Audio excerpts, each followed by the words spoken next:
costly than if they'd done nothing at all. So I don't know. I'm not an economist.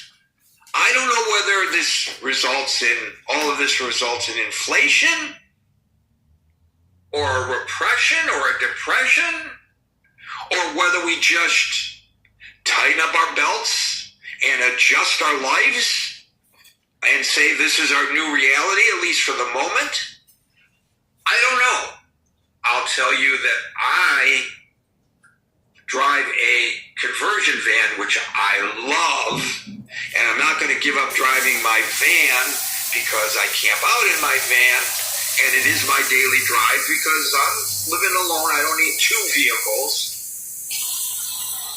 and I don't get but 17 miles to the gallon, and I don't do that much driving other than, to and from the train station, which isn't a long drive, except, of course, when I take the van out for my expeditions, when I feel, okay, I spend for this, that's fine.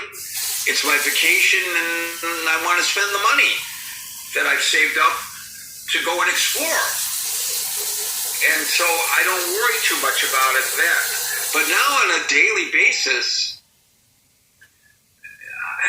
sometimes it may be more convenient for me to drive most of the way to work rather than take the train.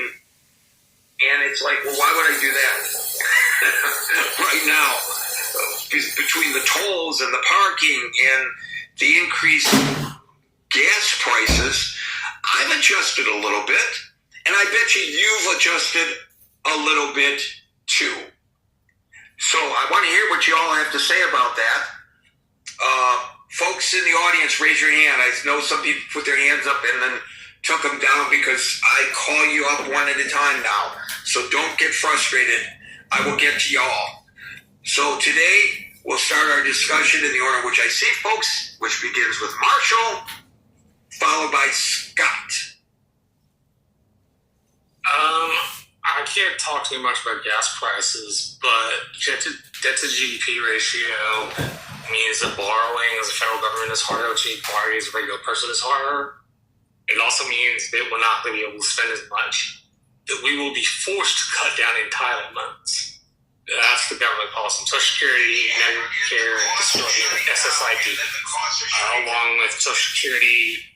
There's one other, the Social Security basket, but those are the largest growing portions of U.S. spending aside from service to the debt. And so we will be forced to make austerity cuts within my lifetime. What I really get out of all of this